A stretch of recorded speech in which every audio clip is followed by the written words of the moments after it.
नमस्कार। मैं देवव्रत कुमार, आपका इनकम टैक्स फ्रेंड, एक बार फिर से हाजिर हूँ टैक्स टॉक विद देव। इस बार हम चर्चा करेंगे कि यदि आप इंडिया में कोई भी प्रॉपर्टी सेल कर रहे हो तो टीडीएस की कौन सी प्रोविजंस आप पे लागू होती है। अभी टीडीएस का प्रोविजंस दो दो भाग में हम इसको समझेंगे। पहले भाग में यदि आप यानी सेलर इंडियन रेसिडेंट हैं तो आपके लिए टीडीएस के प्रोविजंस अलग हैं, और यदि आप नॉन रेसिडेंट इंडियन हैं, एनआरआई हैं, या आप मर्चेंट नेवी में काम करते हैं जिसका कि टैक्स रेसिडेंसी आपका एनआरआई है, तो उनके लिए टीडीएस के प्रोविजंस अलग हैं। तो इस बार हम इसको दो भागों में समझेंगे। पहले भाग में रेसिडेंट के बारे में। हाँ, ये जरूरी बात मैं जरूर कहना चाहता हूं कि यदि आप इंडिया में कोई प्रॉपर्टी सेल कर रहे हैं तो अपनी टैक्स रेसिडेंसी जरूर बताएं कि आप रेसिडेंट हैं या नॉन रेसिडेंट हैं। बायर्स को मैं कहना चाहता हूं कि जब कभी आप कोई प्रॉपर्टी खरीद रहे हो तो इसकी तहकीकात जरूर करें कि जिस व्यक्ति से आप प्रॉपर्टी खरीद रहे हैं वो रेसिडेंट हैं या नॉन रेसिडेंट हैं, क्योंकि दोनों के टीडीएस के प्रोविजंस बहुत वेरी करते हैं। ये विस्तार से हम इस एपिसोड में समझेंगे। तो पहले रेसिडेंट इंडियन से प्रॉपर्टी के बारे में बात करते हैं। यदि कोई प्रॉपर्टी रेसिडेंट इंडियन अगर सेल कर रहे हो इंडिया में और प्रॉपर्टी की वैल्यू 50 लाख से कम है तो उनके ऊपर टीडीएस का कोई भी प्रोविजन लागू नहीं होता है। यानी कि सपोज कीजिए कि कोई व्यक्ति 45 लाख रुपए की प्रॉपर्टी सेल कर रहे हो तो उनको कोई भी टीडीएस उनका डिडक्ट नहीं होगा। ना बायर को कोई इसके बारे में ऑब्लिगेशन है, ना सेलर को कोई ऑब्लिगेशन। परंतु यदि 50 लाख से ऊपर की कोई वैल्यू की प्रॉपर्टी हम खरीद रहे हैं तो बायर की ये जिम्मेदारी है कि टोटल कंसीडरेशन में से 1% टीडीएस काट के भी पेमेंट उनको करें। यानी इसको सरल भाषा में समझिए कि यदि आप कोई 1 करोड़ की प्रॉपर्टी खरीद रहे हैं तो 1% आपको टीडीएस काटना है। 1% मतलब 1 लाख रुपया। तो 1 लाख रुपया बायर अपने पास रिटेन करेंगे और 99 लाख रुपीज उनको पेमेंट करेंगे। अब जो ये आपने 1 लाख रुपया अपने पास रखा है, it is a part of the sale consideration, it has to be paid to the government account. तो आपको ये 1 लाख रुपया टीडीएस गवर्नमेंट के खाते में जमा कर देना है बायर को। ये जिम्मेदारी बायर की है, टीडीएस काटना और टीडीएस जमा करना। तो अब कैसे करेंगे ये भी समझिए। तो आपको क्या करना है बायर को कि ऑनलाइन जाकर के 26 क्यूबी एक फॉर्म आता है, तो 26 क्यूबी फॉर्म में सारे डिटेल्स को फिलअप करना है। फिलअप करने के बाद वहीं से आपको लिंक जनरेट हो जाएगा पेमेंट का। आपको 1 लाख रुपया पेमेंट कर देना है और पेमेंट कर देने के बाद उस टैक्स पेमेंट का चालान निकाल के अपने पास रख लेना है।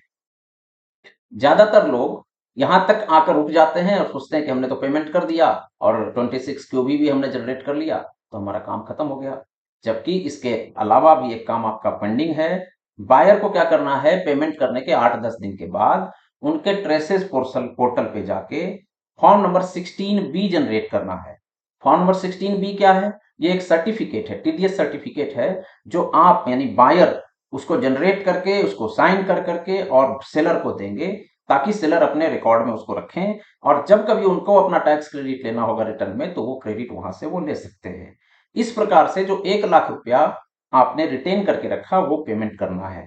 दूसरी जरूरी बात, आपका जो सेल डीड बनता है, जो प्रॉपर्टी आप खरीदते हैं और उसमें जो डीड बनता है, जिस भी नाम से आपके यहाँ कहा जाता होगा, उसके रिसिप्ट के पार्ट में ये जरूर मेंशन होना चाहिए कि आपने 99 लाख रुपया उनको पेमेंट किया इस तरह से और 1 लाख रुपया टीडीएस आपने इस चालान नंबर से उनको पेमेंट कर दिया, ताकि आपका सेल डीड में पूरे 1 करोड़ रुपया पेमेंट का मेंशन आ जाए। कई मामलों में ये गलती लोग कर जाते हैं कि टीडीएस शैल बी पेड, लेकिन TDS shall be paid whether you have paid और not, it has to be mentioned in the sale deed itself. इससे संबंधित एक सवाल भी आया था मेरे पास कि यदि मैं ज्वाइंट नेम से परचेज कर रहा हूं प्रॉपर्टी तो हमें टीडीएस कैसे काटना है। तो एक बात बड़े ध्यान से समझिए कि जितने व्यक्ति पेमेंट कर रहे हैं प्रॉपर्टी को परचेज करने के लिए, हर एक की जिम्मेदारी है टीडीएस काटना। यानी कि सपोज कीजिए कि इस 1 करोड़ की प्रॉपर्टी में 40 लाख रुपया एक व्यक्ति ने लगाया होगा और 60 लाख रुपया दूसरे व्यक्ति ने लगाया, यानी दोनों का रेशियो 40 और 60 का है। तो जो 40 लाख रुपीज जिन्होंने पेमेंट किया है उनको 40,000 रुपया डिडक्ट करना है, जिन्होंने 60 लाख रुपया पेमेंट किया है उनको 60,000 रुपया डिडक्ट करना है। तभी ये जो पूरा प्रक्रिया है उसको सही माना जाएगा। ये नहीं कि किसी एक व्यक्ति ने ही 1 लाख रुपया डिडक्ट कर लिया, नहीं। आपका जिस प्रोपोर्शन में आपने प्रॉपर्टी में इन्वेस्ट किया है उसी प्रोपोर्शन में आपको डिडक्ट करना है। कई बार क्या होता है कि 100% पेमेंट एक व्यक्ति करते हैं और दूसरे व्यक्ति का नाम सिर्फ नेम सेक के लिए होता है। तो उस स्थिति में जो व्यक्ति पेमेंट कर रहा हो उसे ही टीडीएस भरना है।